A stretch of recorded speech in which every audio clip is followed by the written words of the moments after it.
মাই dear student, আজি এই ভিডিঅ'টোৰ জৰিয়তে মই হেলো এলকেন আৰু হেলো এৰিন চেপ্টাৰ 2 হেলো এলকেনৰ ফিজিকেল প্ৰপাৰ্টিজ অসমীয়াত ভৌতিক ধৰ্ম। তো মই তোমালোকক এই ভিডিঅ'টোৰ জৰিয়তে ভৌতিক ধৰ্ম শিকাবলৈ ট্ৰাই কৰিম। তো ভৌতিক ধৰ্ম বুলি ক'লে প্ৰথমতে আমি চাম গলনাংক আৰু উতলাংক। গলনাংক আৰু উতলাংক। গলনাংক আৰু উতলাংক। তো আমি জানো যে যিবিলাক কাৰ্বনৰ সংখ্যা কম থাকে হেলো এলকেনত, এজ লাইক মিথাইল, ক্ল'ৰমিথেন, ক্ল'ৰইথেন, এই টাইপৰ হেলো এলকেন বিলাক সাধাৰণতে গেছীয় হয়। কোনবিলাক গেছীয় হয়? যিবিলাকত নাম্বাৰ অফ কাৰ্বন কম থাকে সেইবিলাক হেলো এলকেন সাধাৰণতে কি হয়? গেছীয় হয়। যিমানে কাৰ্বনৰ সংখ্যা বাঢ়ি যাব হেলো এলকেনবোৰ কেতিয়াবা লিকুইড ফৰ্মত থাকিব, দ্যাট ইজ জুলীয়া অৱস্থাত থাকিব, কেতিয়াবা সলিড ষ্টেটত থাকিব, তাৰমানে কঠিন অৱস্থাত থাকিব। তেতিয়াহ'লে আমি কি বুজি পালো যে হেলো এলকেনবোৰত কাৰ্বনৰ সংখ্যা কম থাকিলে সাধাৰণতে এইবিলাক গেছীয় হয়, কিন্তু কাৰ্বনৰ সংখ্যা লাহে লাহে যিমানে বাঢ়ি যাব হেলো এলকেনবোৰ কি হয়? জুলীয়া হয় আৰু কঠিন অৱস্থালৈ ৰূপান্তৰিত হয়। এতিয়া আমি কেনেকে গম পাম কেতিয়া আমাৰ গলনাংক উতলাংক বাঢ়ি যাব? তিনিটা পইণ্ট তোমালোকে ভালকে মনত ৰাখিব লাগিব। আমি দিম এতে উতলাংক, মেইনলি আমি এতে উতলাংক কৰিম। উতলাংক বাঢ়িব। উতলাংক বাঢ়িব কেতিয়া? নাম্বাৰ এ কণ্ডিশ্যন, যেতিয়া হেলো এলকেনত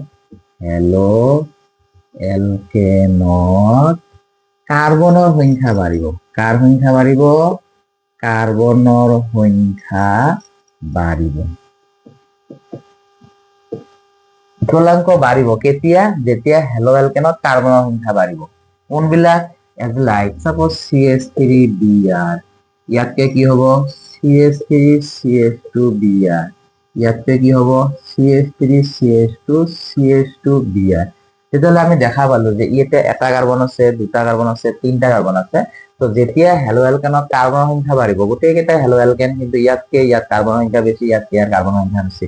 তো যিমানে কাৰ্বনৰ সংখ্যা বাঢ়ি যাব সিমানে আমাৰ কি হ'ব? তেতিয়াহ'লে উতলাংক বাঢ়ি যাব। নাম্বাৰ 1 পইণ্ট আমি কি চালো? যেতিয়া হেলো এলকেনত কাৰ্বনৰ সংখ্যা বাঢ়িব। নাম্বাৰ বি পইণ্ট আমি চাম যদি হেলোজেনৰ সংখ্যা বাঢ়ি যায়। যেতিয়া হেলো এলকেনত হেলোজেনৰ সংখ্যা বাঢ়ি যাব। হেলোজেনৰ সংখ্যা বাঢ়িব। তো যদি হেলোজেনৰ সংখ্যা বাঢ়ে, এজ লাইক দিস, সাপোজ দুটা কাৰ্বন দিলো, ইয়াতে সাপোজ এটা Br CH2, ইয়াতে CH3, বা মই তিনিটা কাৰ্বন দিও, সাপোজ ইয়াতে তিনিটা কাৰ্বন দিলো 1 2 3, ইয়াত এটা ব্রোমিন দিলো, হাইড্রোজেন দুটা, হাইড্রোজেন দুটা, হাইড্রোজেন দুটা। ইয়াতকে কি হ'ব? যদি দুটা থাকে, সাপোজ ইয়াতো ব্রোমিন আছে, ইয়াতো ব্রোমিন আছে, হাইড্রোজেন ফিল আপ কৰিলে, হাইড্ৰোজেন তোমালোকে নিজে নিজে ফিল আপ কৰি ল'বা। কেতিয়াবা হয়তো মোৰ দিওটো প্ৰব্লেম হ'ব পাৰে, তোমালোকে মেইনলি মিলাবা 4 ইনচালে 1 2, ইয়াতে বেছি হৈ গৈছে, দুটা হ'ব।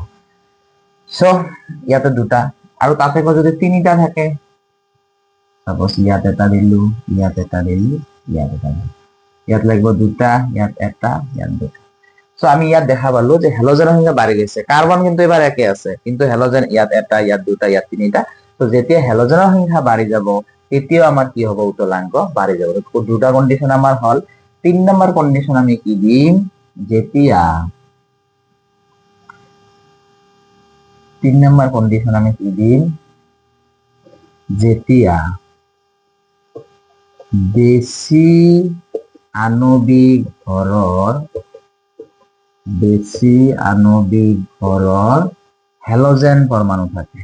হেলোজেন পৰমাণু থাকে। যেতিয়া বেছি আণবিক ভৰৰ হেলোজেন পৰমাণু থাকে, কোনবিলাক?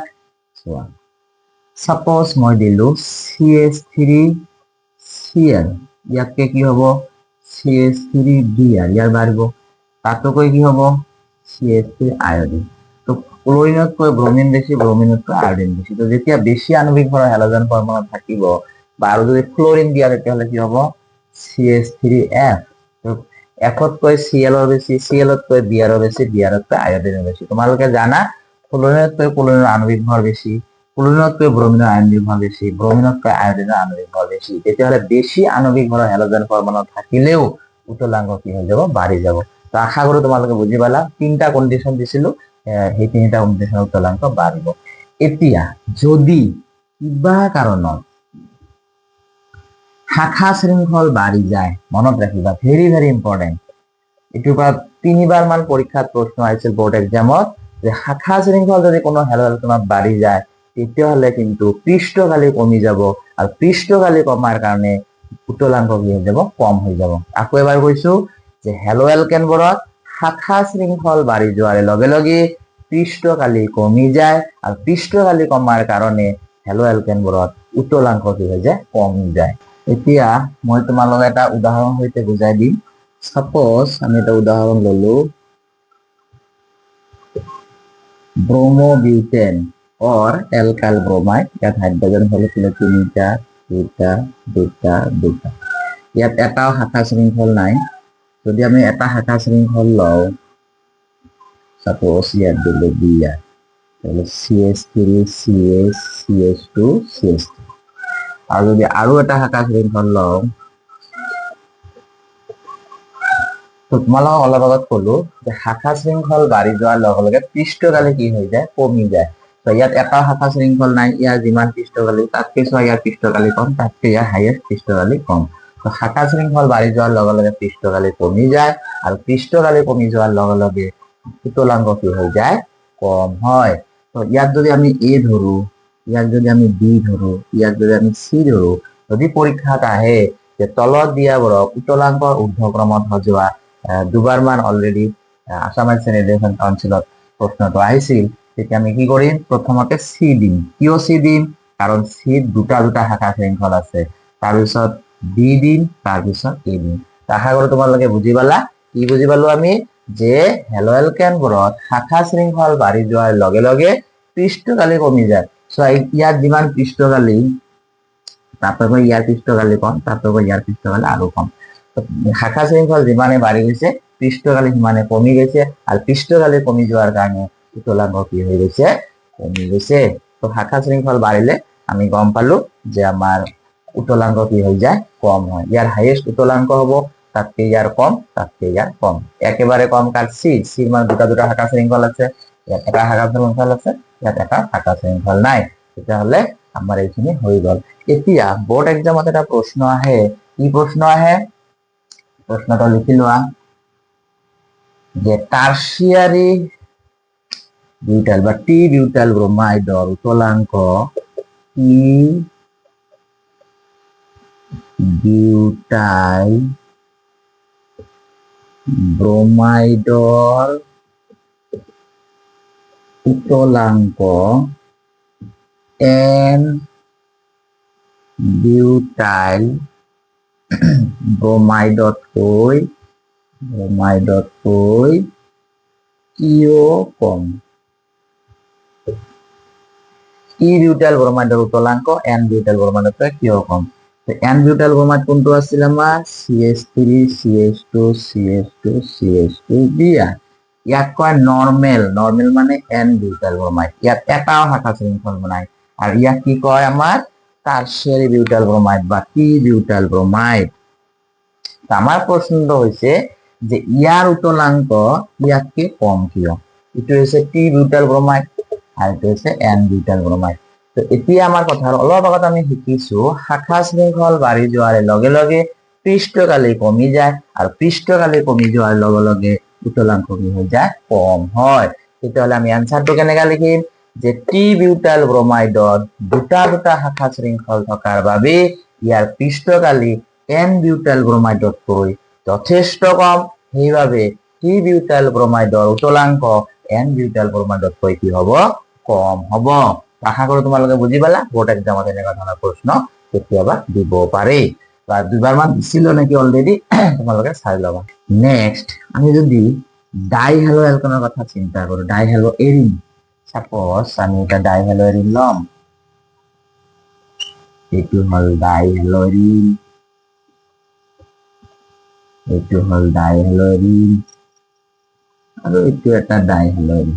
এইকেইটা ডাইহেলোৰিন।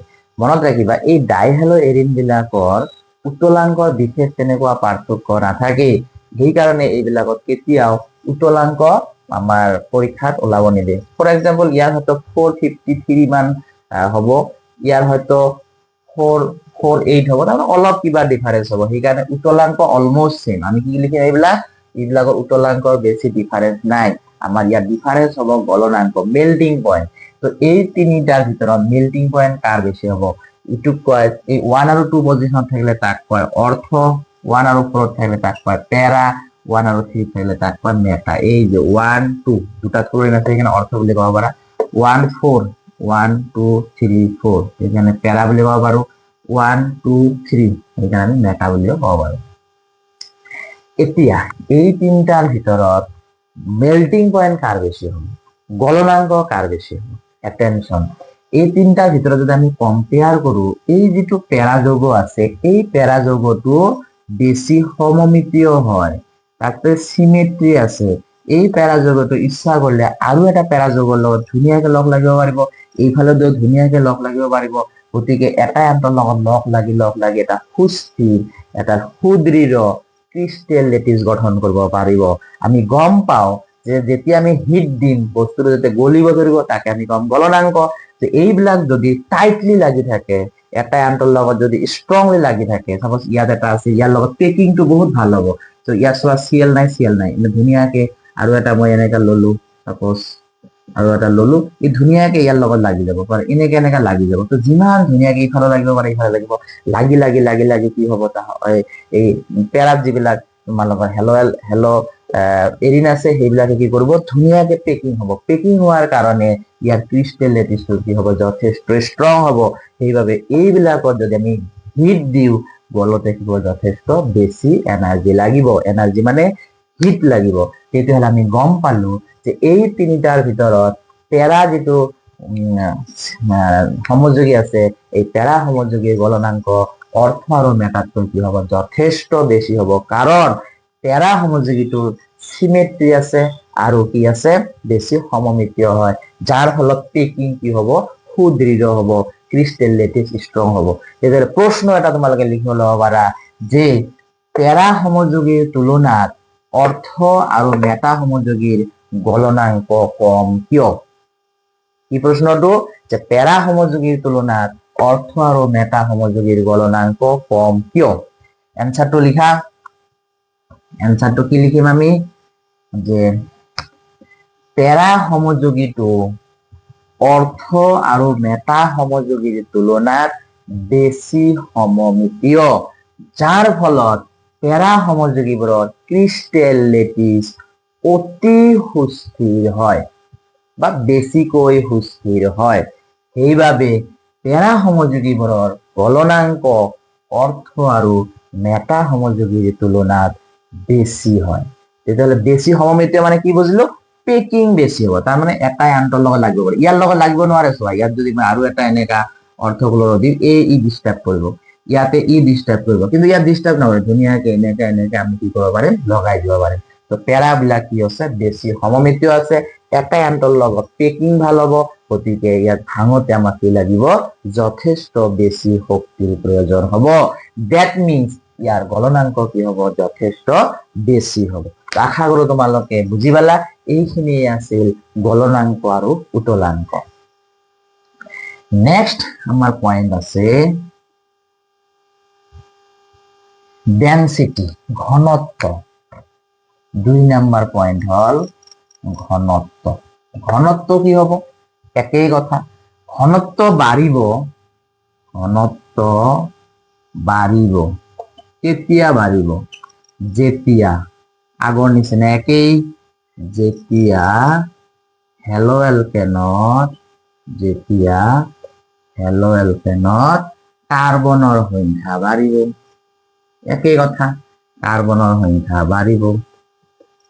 তেতিয়াহ'লে কি আকৌ একে CH3Br, ইয়াতকে কি হ'ব CH3CH2Br, ইয়াতকে কি হ'ব CH3CH2CH2Br, ঠাই নহ'ল ইয়াতে CH3 CH2 CH2 Br যদি আসো ইয়াত এটা কার্বন হ্যালোজেনটো তো একই আছে ইয়াত এটা কার্বন ইয়াত দুটা কার্বন ইয়াত তিনটা কার্বন তেতিয়াহ'লে আমি গম পালো ঘনত্ব যেতিয়া কেতিয়া বাঢ়িব যেতিয়া হ্যালো অ্যালকেনৰ কাৰ্বনৰ সংখ্যা বাঢ়িব তো আশা কৰো তোমালোকে এটা পইণ্ট বুজি পালা 2 নম্বৰ পইণ্ট আমি কি দিম যেতিয়া হ্যালো অ্যালকেনত হ্যালোজেনৰ সংখ্যা বাঢ়িব যেতিয়া হ্যালোজেনৰ সংখ্যা বাঢ়িব এটা x মানে হ্যালোজেনৰ সংখ্যা তো হ্যালোজেনৰ সংখ্যা বাঢ়িব আগৰ নিচিনা একে সাপোজ মই এটা তিনটা কাৰ্বন বা চাৰিটা কাৰ্বন ললো ইয়াত এটা হ্যালোজেন দিলো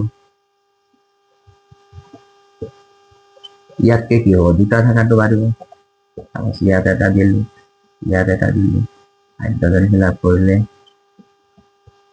সো এনেকা বাঢ়ি থাকিব আৰু যদি মই দিওঁ এনেকা দুটা দিছো কেতিয়াবা তিনটা দিম এনেকা যিমানে দি থাকিম সিমানে আমাৰ কি হ'ব হ্যালো অ্যালকেনবোৰত ঘনত্ব বাঢ়ি যাব সো দুটা দিছো সো ইয়াতকে ইয়াৰ বেছি ইয়াতকে ইয়াৰ বেছি তো এনেকা হ্যালোজেনৰ সংখ্যা যিমান বাঢ়ি যাব ঘনত্ব তেতিয়াহ'লে বাঢ়ি যাব তো আশা কৰো তোমালোক দুটা পইণ্ট বুজি পালা 3 নম্বৰ পইণ্টটো আমাৰ হ'ব যদি বেছি আণবিক ভৰৰ হ্যালোজেন পৰমাণু থাকে কি থাকে বেছি আণবিক ভৰৰ হ্যালোজেন পৰমাণু থাকিলে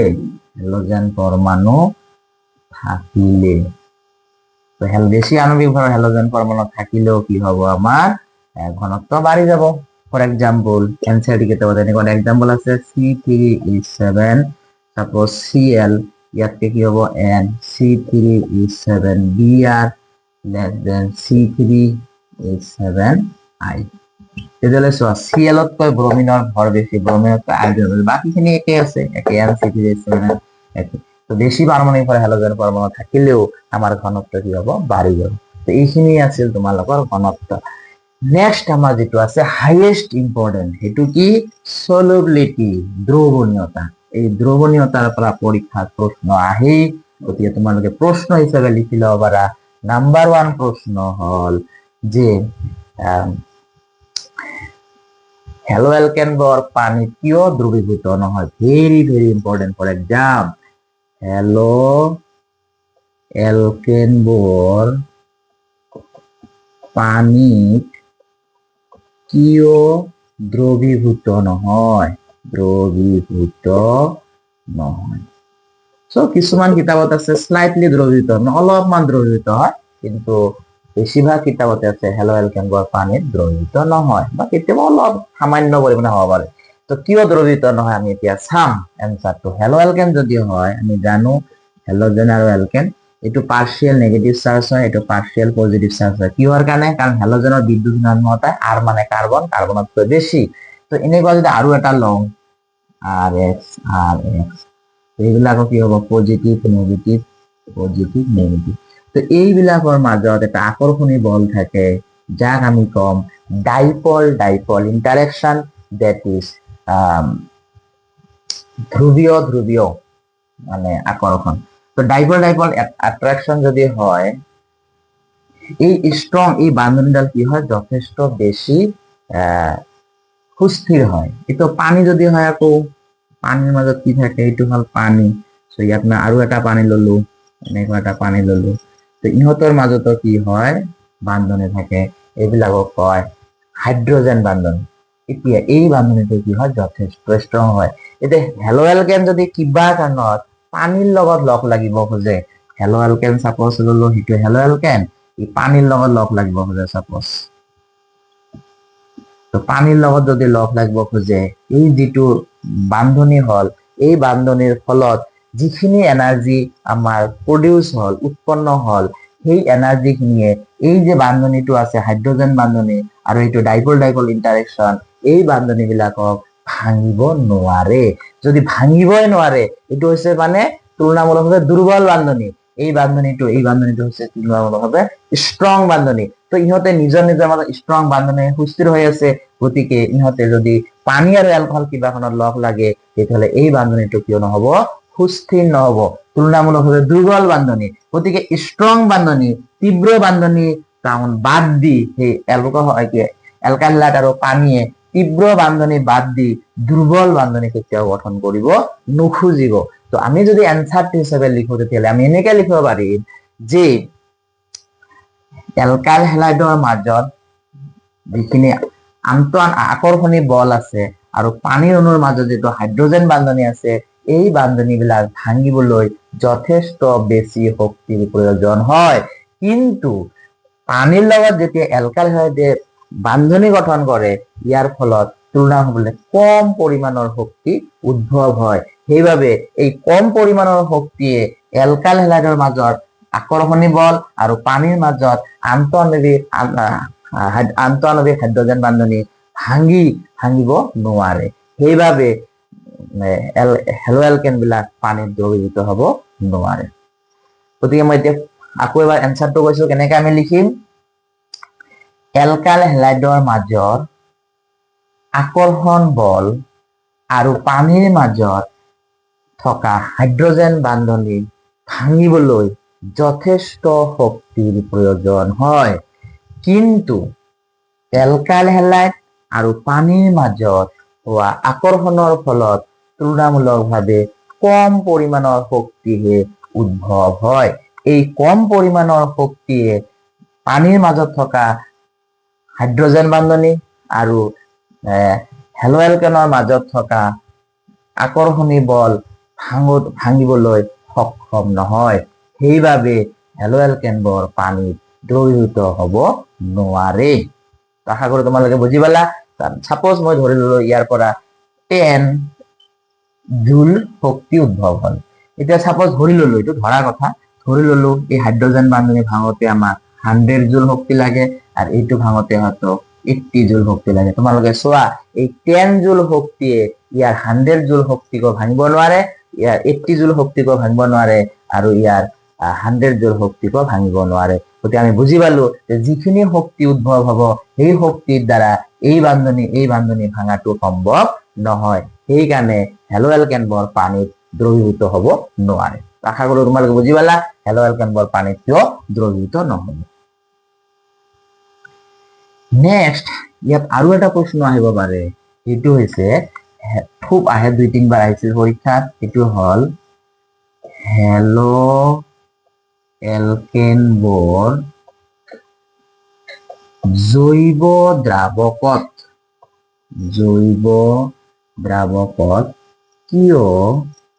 কিয় সহজে দ্ৰৱীভূত হয়? তো আমি চালো যে হেলো এলকেনবোৰ পানীত দ্ৰৱীভূত নহয়, কিন্তু আকৌ দেখা গ'ল যে হেলো এলকেনবোৰ জৈৱ দ্ৰাৱকত কিন্তু সহজে দ্ৰৱীভূত হ'ব পাৰে। তাহলে আমি এইবাৰ কি কম? এই হেলো এলকেনৰ মাজত যিটো আকৰ্ষণ বল আছে আৰু এই জৈৱ দ্ৰাৱকৰ মাজত যিটো আকৰ্ষণ বল আছে, এই দুটা বল হেলো এলকেন যদি কিবা কাৰণত জৈৱ দ্ৰাৱকৰ লগত বান্ধনী কৰে, তাৰ ফলত যিখিনি এনাৰ্জি হ'ব, সেই এনাৰ্জিখিনি হেলো এলকেনৰ মাজৰ আকৰ্ষণী বল আৰু জৈৱ দ্ৰাৱকৰ মাজৰ আকৰ্ষণী বলৰ অলমোস্ট সেম হ'ব। সেইকাৰণে হেলো এলকেনবোৰ জৈৱ দ্ৰাৱকত দ্ৰৱীভূত হ'ব পাৰে। তাহলে এনসাৰটো কি লিখিবা? আকৌ এবাৰ মই কৈ দিছো, হেলো এলকেন আৰু জৈৱ দ্ৰাৱকৰ মাজত হোৱা আকৰ্ষণৰ ফলত যিখিনি শক্তি উদ্ভৱ হয়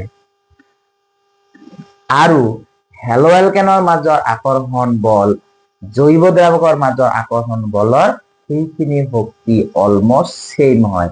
সেইবাবে হেলো এলকেনবোৰ জৈৱ দ্ৰাৱকত দ্ৰৱীভূত হ'ব পাৰে। আকৌ এবাৰ কৈছো, হেলো এলকেন আৰু জৈৱ দ্ৰাৱকৰ মাজৰ আকৰ্ষণ বল, হেলো এলকেনৰ আকৰ্ষণ বল আৰু জৈৱ দ্ৰাৱকৰ মাজৰ আকৰ্ষণ বলৰ প্ৰায় সমান। সেইবাবে হেলো এলকেনবোৰ জৈৱ দ্ৰাৱকত সহজে দ্ৰৱীভূত হ'ব পাৰে। তাৰমানে এই দুটা যদি কিবা লগ লাগে হেলো এলকেনৰ জৈৱ দ্ৰাৱকত, সাপোজ ধৰি ললো 100 কিলোজুল শক্তি উদ্ভৱ হ'ল আৰু এই হেলো এলকেনৰ মাজত যে আকৰ্ষণী বল আছিল আৰু জৈৱ দ্ৰাৱকৰ মাজত যে আকৰ্ষণী বল, সেইবিলাক ভাঙোতেও অলমোস্ট সেম এনাৰ্জি দৰকাৰ হ'ব। সেইবাবে আমি কি বুজিলো যে হেলো এলকেনবোৰ জৈৱ দ্ৰাৱকত তেতিয়াহ'লে সহজে দ্ৰৱীভূত কৰিব পৰা যাব। এইখিনিয়ে হ'ল তোমালোকৰ হেলো এলকেনৰ আমাৰ কি ভৌতিক ধৰ্ম বা ফিজিকেল প্ৰপাৰ্টিজ। এতিয়া ইয়াৰ ওপৰত ভিত্তি কৰি এনচিইআৰটি কিতাপত দুটামান প্ৰশ্ন দিয়া আছে। প্ৰথম প্ৰশ্নটো হল পাঠস্থ প্ৰশ্নমালা, তোমালোকে দেখা পাবা। পুৰাণা কিতাপ যদি হয় 10.6 আৰু নতুন কিতাপ হলে হ'ব 6.6। কি দিয়া আছে? তলত দিয়া যৌগবোৰক সিহঁতৰ উতলাংকৰ ঊৰ্ধ্বক্ৰমত সজোৱা। এই কেইটামান নাম দিয়া আছে। এটা হৈছে ব্ৰোমোমিথেন, ব্ৰোমোমিথেন, কমা ব্ৰোমোফৰ্ম, ব্ৰোমোফৰ্ম, কমা ক্লোৰোমিথেন, ক্লোৰোমিথেন, আৰু এটা দিছে ডাইব্ৰোমোইথেন, ডাইব্ৰোমোইথেন। তো এইকেইটা দিয়া আছে, এইকেইটা কি কৰিব লাগে? উতলাংকৰ ঊৰ্ধ্বক্ৰমত সজাব লাগে। তো আমি ইয়াৰ স্ট্ৰাকচাৰ কেইটা আকৌ ব্ৰোমোমিথেন, তেতিয়াহ'লে কি হ'ব? CH3Br। ব্ৰোমোফৰ্ম, তোমালোকে জানা ক্লোৰোফৰ্মৰ ফৰ্মুলা হৈছে CaCl3, গতিকে ব্ৰোমোফৰ্মৰ ফৰ্মুলা হ'ব CH(Br3). ক্লোৰোমিথেন, ক্লোৰোমিথেন মানে কি হ'ব? CH3Cl। আৰু ডাইব্ৰোমোইথেন, ডাই মানে দুই, দুটা ব্ৰোমো, ইথেন মানে দুটা কাৰ্বন।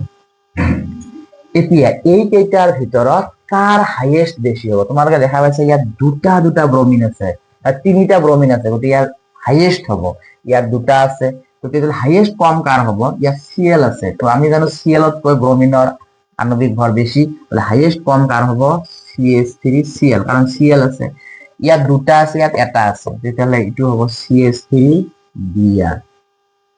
তাৰপিছত দুটা, তেতিয়াহ'লে হ'ব CH2Br, CH2Br। আৰু লাষ্টত হ'ব ব্রোমোফর্ম, ব্রোমোফর্মত কেইটা Br আছে? তিনিটা। তো আমি অলপ আগত শিকিছিলো যে হেলোজেনৰ সংখ্যা বাঢ়িলে বাঢ়ি যায়, ইয়াতকে ইয়াৰ বেছি, ইয়াতকে ইয়াৰ বেছি, তেতিয়াহ'লে হাইয়েষ্ট কম হ'ব ক্লোৰোমিথেন, এইটো হ'ল 1 নম্বৰ। তাৰপিছত bromomethane 2 number, dibromoethane 3 number, bromoform 4 number. 1 number, 2 number, 3 number, 4 number. তো এইটো প্ৰশ্ন আশা কৰো তোমালোকে বুজি পালা, স্ক্ৰিনশট মাৰি ৰাখা। তো এইটো হ'ল আমাৰ 1 নম্বৰ প্ৰশ্নৰ এনসাৰ। 2 নম্বৰ প্ৰশ্ন কি আছে?